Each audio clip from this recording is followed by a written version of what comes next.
No, I'm upset. I'm upset because I listened to the podcast with you and Isiah, and I'm listening. I'm sitting there listening. Isiah Thomas talking about how he learned and how the Lakers and the Pistons and Boston. Now, one time did he mention Philly, and I know you know about Philly. The battles you had with Philadelphia, those 3 years.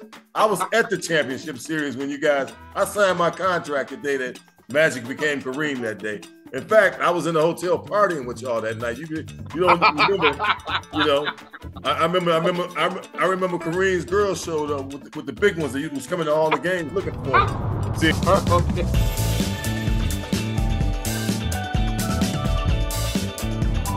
Welcome to another edition, not another edition, but a new edition, 24 edition of Showtime with Coop. Insightful BS with my Laker teammate and NBA legend. And on the show today, we got one man, guy that I respect and hate. You know that love hate like to do. I had this for him, but you know what? He was a friend before we even got into that competition part. Earl Cureton. Earl, how you doing today? I'm doing great, Coop. Doing great. Just trying to keep up with you and the many jobs that you got, man. I was thinking before I got here, I said, is there anything this guy don't do? This guy do everything. WNBA, my wife told me I women's basketball. Excuse me. Earl, okay, let's go back. Okay, you want the listeners to get to know you a little bit. What was it like growing up from you, and where are you from, Earl? From Detroit, from the rough streets of Detroit. Grew up on the east side of Detroit here, and born and raised, college, high school, and pros right here in the city. Okay, who were some of your role models when you were coming up? The Iceman. You know about him, right? Yeah, George Gervin? Oh, yeah, I know about that. I can finger roll. I know about it. Iceman grew up in the neighborhood. Spencer Haywood grew up in the neighborhood. It was a bunch of guys, and Eric Money, Cornell Norman, and a bunch of pros that grew up right in my neighborhood, man. It's incredible the athletes we had out of Detroit. So you knew Spencer before he was a pro? I mean, you played. Yeah, Spencer went to high school in Detroit, right at Pershing High School. Okay. Eric Money, Cornell Norman, all those guys are right around the corner from me. George Gervin went to Martin Luther King. All those guys are right from the east side of Detroit. Growing up with them guys, getting to talk to them. I mean, did you kind of rub shoulders with them? Yeah, we got this gym called St. Cecilia here in Detroit where we all met up at, and Dave Bing and them back in the day opened that place up, and we used to all meet up at St. Cecilia. Of course, Danny Roundfield, and as the years went on, Derek Coleman. We're some of the best power forwards in the NBA that come right out of Detroit. Man, DC, I saw him at the last retired players thing. He did a seminar thing about working with AAU kids. DC was a fantastic player. I'm not big on left-handed players, so he's got a bunch of kids. He's got one of the best summer leagues that's running right now. But all those guys came right out of the city of Detroit. So Steve Smith, Derek Coleman, Chris Webber, Jalen Rose. We loaded with players up here in the city. And I thought basketball was only played out west, man. We got a lot of West Coast. Earl, obviously coming up with them guys, man, crafting your game, sharpening your game, that old saying, iron sharpens iron. It gets you there. So you go away to college, and then you go to Robert Morris, right? Exactly. Okay. Then you played 2 years or 4 years there? Played 2 years at Robert Morris. I went there when I came out of high school. I was about 6'4". That's basically what this whole book is all about. All the turns and twists and everything I went to. They call me the Twirl, but that shit is true. Because I went through a whole lot. I was 6'4", didn't have any scholarships, anything coming out, and I went to Robert Morris as a junior college. At first year I shot up 4 inches, went to 6'8". Then they went from a junior college to NCAA Division I the next year. So I ended up playing a year of Division I basketball with them, and we played against some of the top teams in the country. I knew Bird before anybody knew him. I played against him my first year at Robert Morris College. But after that, then I transferred back home to the University of Detroit.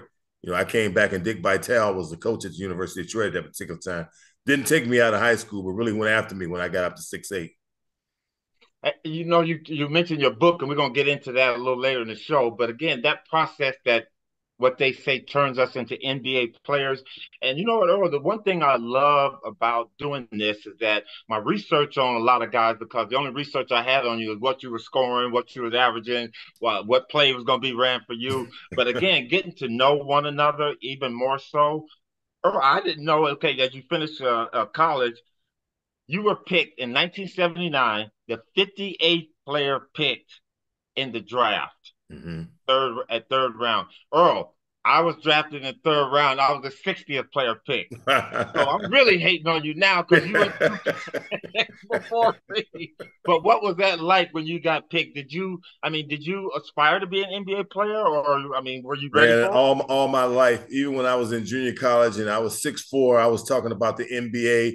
You know, I had my Dr. J posters hanging up in the room at Robert Morris College and was dreaming about it. You know, I went on to University of Detroit where Terry Tyler and John Long were. Both of those guys went in the draft right before I came in. I was 1 year with them, redshirt. Terry Durod was another player that went to the Boston Celtics. So we had 4 guys right at the University of Detroit that went into the NBA. Yeah, I got drafted. I was hoping that was going to happen for me. Wasn't expecting. You know how the draft was back then. You know, we didn't have anything. I was working in a factory when I got drafted. I was working on a midnight shift when the draft came out, and the guy And showed it who to me and in who the paper. told you? Who told you got This drafted? guy came up to me and showed me in the paper. I didn't believe him. You know, he said, "Man, you got drafted by the six." I said, "Man, get the hell out of here." I kept working. You know, I kept on doing my gig. I went back to the dorms, and sure enough, you know, they had took me as a junior eligible. I had another year of college left, and they took me as a junior eligible. So I got drafted third round, but I had another year to go back to school. But by this time, you 6'8", 6'9", then, right? Right. Yeah, I had a good year. You know, me and Durod went to the tournament that year. You know, we knocked off Marquette, Oregon, you know, and Georgetown, knocked off some good teams and made it to the tournament. Because back then, you know, we were independent and, you know, we weren't in a conference or anything. And So Earl has it frozen on depended us on our again. schedule how we got to the tournament. But I wasn't expecting to get drafted because I was averaging a double-double. But, you know, my sophomore year, I averaged 17 and 10. And then, you know, coming to UAD, it dropped down playing with Durod to like 11 and 10. So I wasn't really expecting to go that high in the draft. You know what, Earl, you said something that's so significant to me is that you said that you were working when you got drafted. I was at the park. I was playing. It was like I was at the gym, and my cousin Yeah. came down. Hey, Michael, you got drafted by the Lakers, 60th player picked in the third round. And I was like, I said, man, get out of here. No, no, no. Jerry West is calling you. So Yeah. I know the feeling when you're not really thinking about it. I mean, you No, want it to happen, but you're not right. thinking about it. You're going on our everyday life. So Earl, you end up Sixers. But before I go to the teams, the couple of teams that you played for, give me 2 things that your parents told you or said to you that that still holds true to you today. Man, I mean, my parents pretty much just instilled hard work. They didn't really realize, you know, my parents was from the South, you know, father from Georgia, mother from Shreveport, Louisiana. Mother was like 102, had me at 40 years old. They didn't really know what I was doing in terms of basketball. So they were always talking about getting a good job, you know, just raising me the right way, telling me, you know, how to take care of myself and what I needed to do, and telling me to stay out of trouble, letting me know if I didn't do the right things, they weren't going to be there for me. So I guess the biggest thing they instilled in me was fear, you know, that I better stay on the right track and I better do what I need to do. So, Well, we all grew up with that, Earl. You know, if you yeah, did something, Mr. Smith got you, Mr. James got you, Miss Thompson got you. When you got exactly. home, your mom and dad got you. So fear was Yeah. part of our life. Maybe that's why we became good basketball players. Oh, no Always question fearful of about it. something. They put that in you, you know.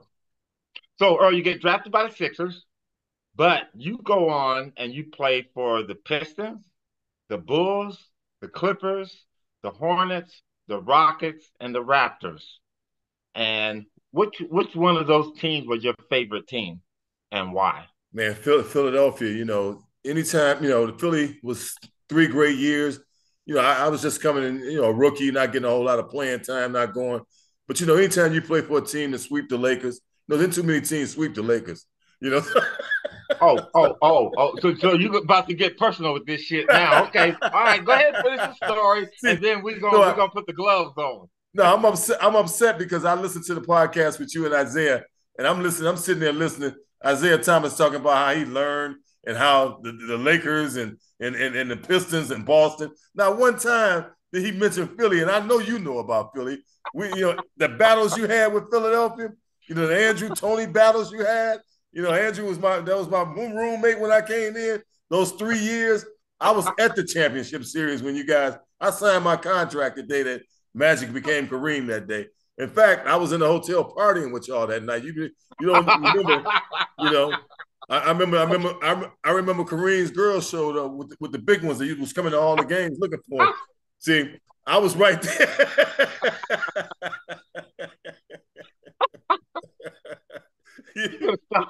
Okay. She was at every game. You know it. Woo! You listening to a new edition of Showtime with Coop. We're powered by PrizePicks. Hey, man, they giving it to us. You bet, Earl. You're betting, man. You bet sometimes. Hey, once in a while, Okay, well, you got to do it with PrizePicks. Hey, it's Nick from Showtime with Coop, and I've got something exciting to share with you all this week. If you're anything like me, you're always on the lookout for fun and simple ways to play daily fantasy sports. Let me tell you, you have to check out my new go-to place. That's PrizePicks. Seriously, this is the most fun I've had playing fantasy sports and winning up to 25 times my money this football season. And here's how it works. You can select 2 or more players, like for instance, say Saquon Barkley for more than 60 yards. Then just pick more or less on their projected stats and submit your entry. It's that easy. And the best part? It's just you against the numbers. No pros, no sharks, no tricks, right? It's just you against the established numbers. Now here's the cherry on top of the cake for you all. Go to prizepicks.com/CLNS and use the code CLNS for a first-time deposit match up to $100. Yep, you heard that right, folks. Again, that's prizepicks.com/CLNS. Use the code CLNS. And always remember, daily fantasy sports is made easy with PrizePicks. Every once in a while, I put it out there. I ain't got much, so I'll be careful. Oh, my God. Okay, so all those teams you played for, man, which was your favorite team? You said the Sixers, right? No question. I mean, coming home to Detroit was good, with Isiah. I was fortunate, man. I played with some great teams, coming back to Detroit, I started the bad boys. They were little boys when I got here, Vinny and all those guys. I played with Vinny, Mahorn, and all them. They didn't know I had a championship. I had swept the Lakers when I came here, so I, came to Detroit. So I came with a ring, So they were trying to learn how to win championships, and but so Detroit was great, but that Philadelphia team, the 67 and 17. I hear from Nick all the time. Norm, Mr. Big, always talking about how if he hadn't got hurt, Stop telling our secrets, Earl. Don't nobody know about Norm. And Bobby Nine. I hear about Bobby Nine talking about how they didn't go down. See, Coop. But the thing is, I love the Lakers, because when you talk about the Lakers, it's no teams that won championships didn't have to go through the Lakers, man. The Sixers had to go through you guys. The Celtics had to go through you guys. The Pistons, and then MJ had to go. The Lakers was the standard, man. So I always, had a special place for that was the place to go, to come into the Forum and play against those Lakers, man. You guys had a hell of a dynasty going there. And then Irvin being from Lansing, watching him grow. Thank you, Earl. But I really do believe the only reason you wanted to come to the Forum was go up to the Forum Club after the game. You never remember what goes on up there. No question. Well, the crazy thing, when they used to call them timeouts, man, coach didn't have a chance. We was looking at the Lakers. Hey, nobody saw what was happening in the huddles, man. So everybody was focused on them Laker girls, man. Paul Abdul, come on, you kidding me? Y'all, and they were more popular than anything. Y'all had the main ones, boy. Jeez. So when the great Lawrence Tanner said, "The Laker girls," you guys turn around and start. Oh, we got Earl Cureton on the show. Earl, we're at the point of my show what I call Coop's lightning round. I'm gonna give you 5 names of players or people, and you tell me as much or as little about these guys. Okay? Got you. First one, Isiah Thomas. Man, before his time, was driven, wanted to win a championship, was talking about winning one way before. I mean, he felt it before it even happened. A serious competitor, most fierce competitor, I had seen in a long time to be a young guy, a leader at a young age, and, still a great friend of mine. In fact, he forwarded my book that, just a guy that's just on top of his game, not only basketball wise, though. Isiah is super intelligent. He's going to give you the real rundown. I was so impressed with him and Jim Jones. I was like, God, do I have the IQ to come on this show? You got, Jim Jones was really great. And then you had Isiah Thomas. I said, I better really bring it if I go on Coop's podcast, because he got some guys on here that's the real deal. And that's what Isiah is on and off the basketball court. He's the real deal. Next, Chuck Daly. Class. I was with Daddy Rich. Daryl Dawkins named him Big Money Grip before he became Daddy Rich. See, I know the story behind these guys before they got their names. Chuck was my assistant coach in Philly before he came to Detroit. So, Daryl Dawkins called him Big Money Grip all the time, because he didn't have no money back then. He had an old beat up Audi, he used to drive around in. Always was sharp, though. Sharp dresser, was a player coach. Didn't have an ego. I think was a huge thing for Chuck, because Chuck knew how to hire people that could do the job. And he would let people work the defense, work the offense, and he controlled the whole thing. He was the maestro behind the wheel. But Chuck was a great guy, one of the best coaches I played for. Michael Jordan. Incredible. The way he works, his work ethics was off the chain. I think his practices were more difficult than game time for him. Just wanted to compete on anything. Mike would bet you when his bag is come off first off the conveyor belt. I mean, he was a guy that wanted to win every single thing that he did, and he was competitive. And he brought that to practice every day. He brought that to the team every day, and you had to follow that lead. And it shows, with those 6 championships. So Mike would be betting, because back in those days we didn't have what the guys had later on in the. No, we had to wait for our bags to come off. We used to go. He would bet that his bag would come off first. His bag gonna come off first. And how much would he bet you? Whatever you want to put on the table with him, he would bet you whether it's gonna come off. My bag's coming off before yours. I bet my bag. That's how he was. He didn't want to lose at anything. So he was a competitor. The great ones rarely do. The late great, and this guy here became a good friend of mine, Moses Malone. Oh my God, man. I miss Moses so much, man. Yeah. Moses was like one of the game. Moses was a superstar, but you never would have knew Moses was a superstar. He was just one of the guys, man. I mean, he was just, that guy that was always there and always, as soon as we hit a town, Mo used to tell me, don't even take my bags upstairs. But we going to the club, right? Going to the club. Yeah, so you got to let them take your bags upstairs. Come on, let's go now. Let's go. So Mo was always ready to go hang out. Didn't drink, didn't do anything, but he would love to go to the club, stand there, look around, look at it and have a good time. Though that was my guy, man. Wasn't hardworking. Beat Kareem up so bad. I idolized Kareem, watched Kareem play, but that series against Shaw, boy, he really put it on Kareem. He beat him up. We're going to get to that, Earl. We're going to get to that. But my last one is another legend and player I love that's gone too early, man, Kobe Bryant. Man, I watched Kobe grow up. His father played for the Sixers. I knew Jellybean really well. Chubby Cox, me and him played a lot in the Baker League, and that was his uncle. And saw Kobe over in Italy. When I went through Italy, Joe Bryant was playing over there, and Kobe was a little boy over there. Didn't really know him as well, as a player, because he was a little bit younger, but he was driven. Obviously he followed the Michael Jordan playbook and kind of took it to almost another level in what he was doing, and just a fierce competitor and a winner. Okay, Earl. So you mentioned about how the Sixers swept the Lakers, but what you forgot to say is we whooped that ass in 80. And you know what? I would not have won in 83 had Bob McAdoo and Norm Nixon got hurt. And I heard that. We had Moses Malone, who they let headbutt Kareem. He had his head down, headbutting Kareem the whole time out of the way. That's the only reason, Earl, that you got a championship, because we would have whipped y'all's ass then too, Coop, man. Let me tell you something. If a dog had a square ass and they cement, he shit bricks.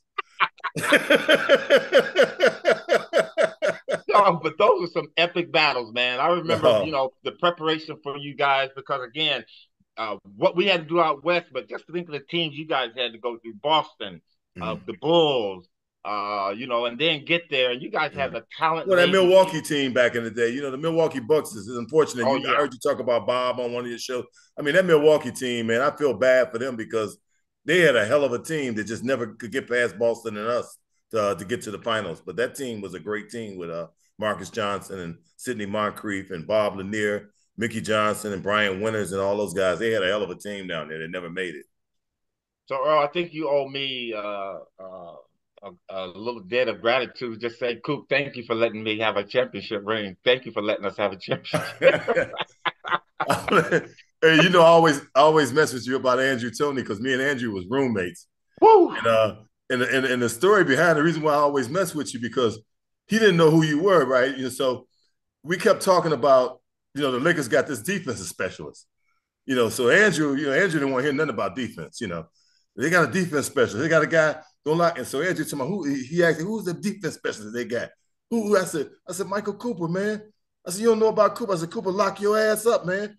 That shit, defense space. He said, you see that? He said, that's the scoreboard. They don't say nothing about no damn defense. I said, all right. So when the game came, we played. I remember it was a television game, and he went out. I think he had 47 points that day on national. Like you said, you didn't get all of them, but you got your share of them. And he came after the game to me, and he said, man, what a defensive specialist he was talking about. Where was he at? Was he out there tonight? You know what, Earl? I was getting ready to ask you to tell me your favorite NBA story, but you just told it to me. So what? And I'm gonna say something about him. Andrew Toney. I always say Larry Bird was the toughest guy I had to guard. This guy was 1'8". I mean, if Bird was one, this guy was one. People forget about, they used to call that dude the Boston Strangler, man, because he could not be stopped, man. He gave the late, great Dennis Johnson problems, too. Man, he gave everybody problems. Me and Andrew used to ride to the games together. We was roommates on and off the road. We got out the car going into the Spectrum. I said, Andrew, what's your range, man? He said, shit, I just got out the car. I'm in range right now.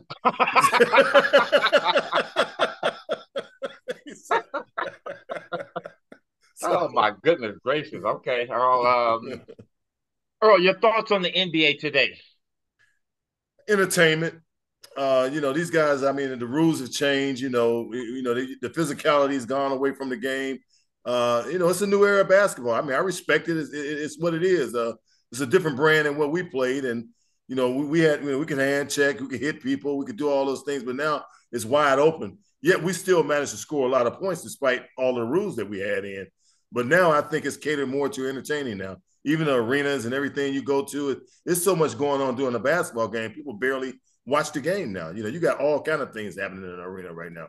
And the way these guys play the game is geared toward more of entertainment. We used to run the lanes, like you said, Showtime, we run the dunk and get layups and nice passes. These guys, the three-point line is a magnet. The whole court is spread. They run to the three-point line and they look to shoot threes, and it's just a different brand of basketball. I'm not knocking it. It's their thing. It's working for them, but I love our brand of basketball. I think the biggest difference is the rule changes and in the athleticism. I mean, they eliminated the back to the basket post-up guys. Your 6'10s and 6'11 are more mobile. I think that's due to modern technology and the way these guys are growing and the skill level now. Big guys are learning how to do things that guards do. Hey, Earl, if there was one rule you could change, and I'm going to give you an example. I was with Kareem the other day. He's doing good, a lot better. I was with Kareem, and I asked him, I said, Cap, what rule would you change in the game today? He said, Coop, I would raise the rim to what, 10 feet to about 10 and a half feet? Mm-hmm. What rule would you change if you could? Man, I agree with Kareem on that. I would bring back some of the physicality, though, man. I just think that you can't. It's hard to guard anybody in this league right now. You're a defensive player. I mean, they'd foul you out in the first quarter now. You can't put your, That's true. I mean, they want the things that I played defense too. The times, I mean, you was a major role player, a Hall of Fame role player to me. And I'm praying that you get in there because, I mean, Bobby Jones went in last year. And if Bobby Jones can go in, I definitely, Michael Cooper deserved to be in the Hall of Fame. I mean, for what you did, for the game. And, and the book is kind of geared around role players. And heard you guys talk about, you need role players. You need guys that can come in. And, I mean, you were a higher level role player than myself. But when you go down the line, your eighth, ninth, and 10th guy, these guys right here, they make a contribution to help you win championships. And, Oh, for you sure. know, and it's a rough road. I tried to explain in this book, you know, the difficulties that we had to go through. You know, your Mike McGee's, your Larry Spriggs, and all those guys that you played with. You know, all those guys had to play a significant role for you guys to be able to get in practice, you know, in the games when they got the opportunities to play. They became a valuable part of what you do out on the basketball court.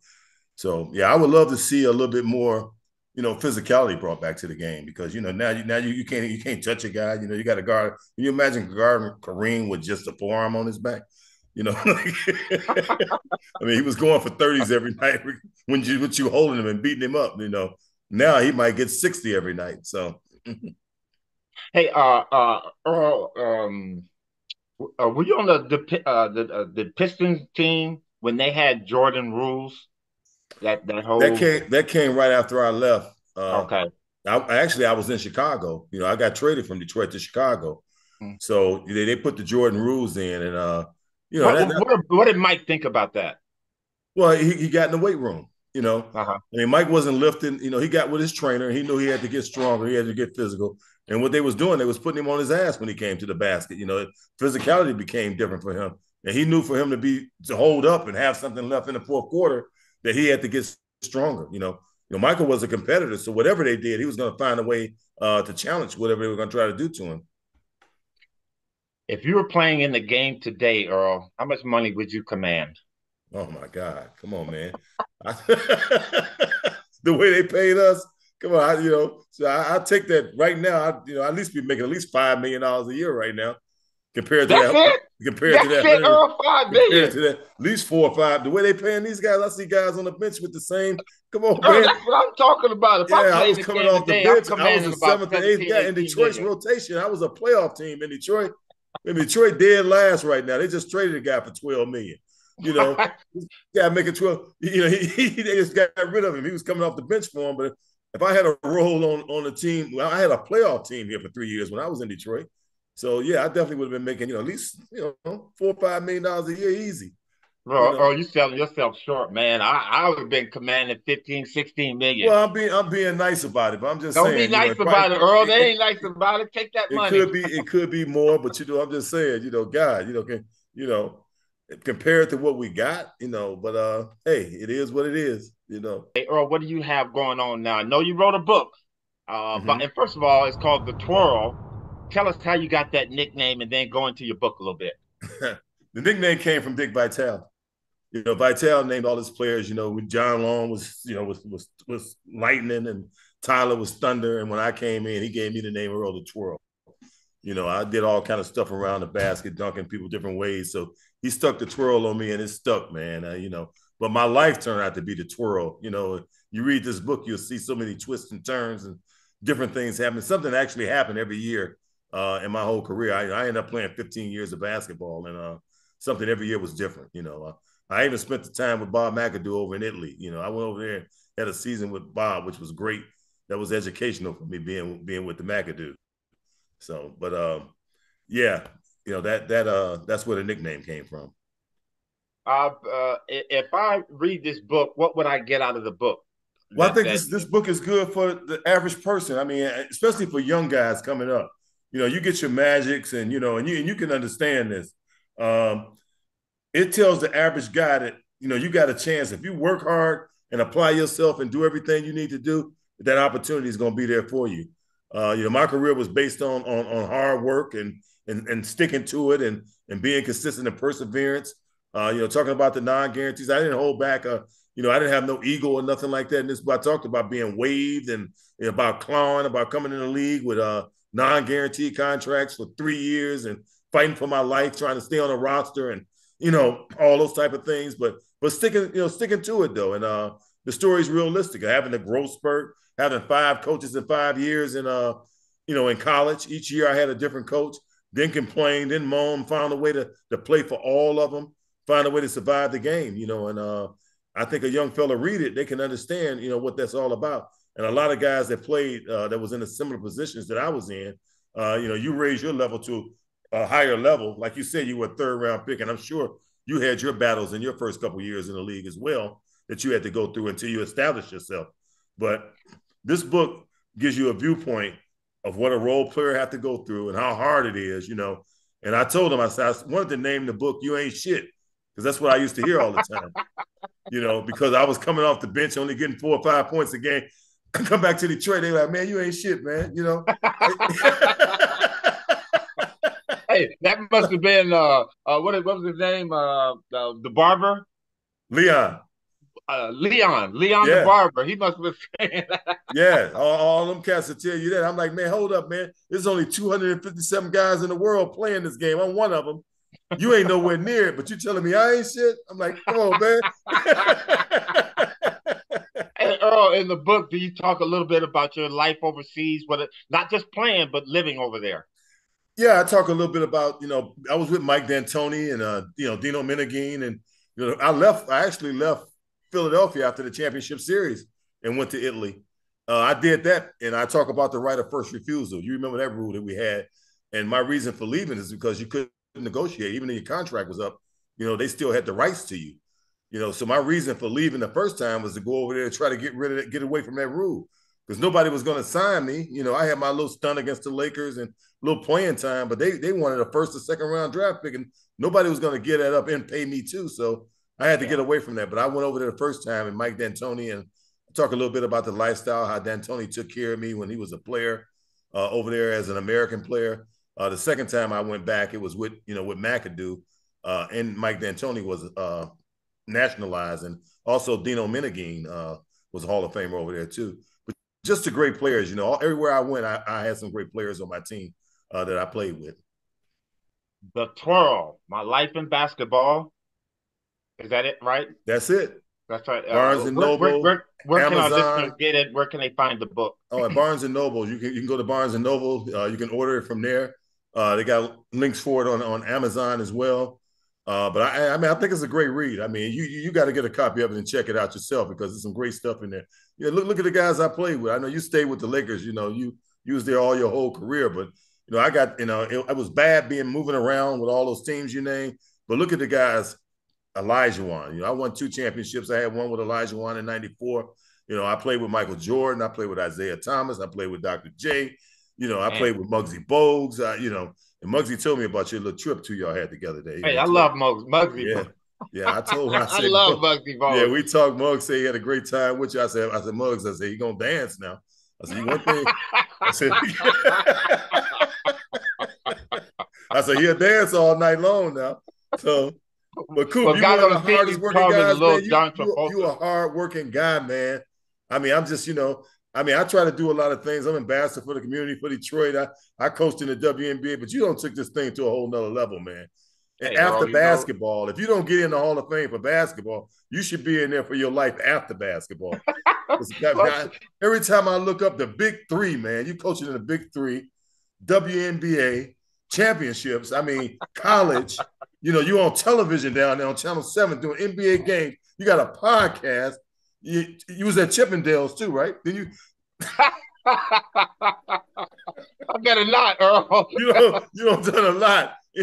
And you in a strong marriage now, because I knew about that. I remember when the marriage first started. I remember you talking about it, and you was pissed off, and you going strong with it now.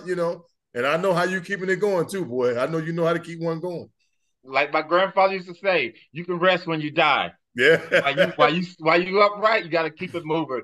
Earl, no, that's incredible, man. I'm proud of you and what you're doing, man. You deserve the Hall of Fame nod.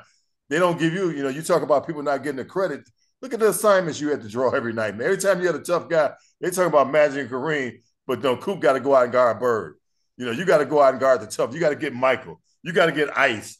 That's your assignment every night. How you sleep at night when you got to guard them guys every night, So, but no, you deserve what's coming to you, man. You keep it going. You keep working and keep doing what you're doing, man, because I'm watching you, but it's hard to keep up. Thank you, Earl. And there you have it, another edition. And Earl Cureton, man, I'm telling you, we're going to have to hook up when you come out here to L.A., man. When you no question. I'm looking forward. I talk to you, man, Mr. Big. I talk to him all the time. Norm Nixon. Norm Nixon. Go get it. Earl, thank you, my brother. Take care, man, anytime. And I'm going to get me a copy of that book, and maybe we'll have you on again in a couple of months, and we can talk about the book a little bit more in depth. Right, I got to sell 1 million copies, man. I got to make some money, man. Okay. Don't we all? Love you, Earl. Thanks, baby. All right, take care, man. All right.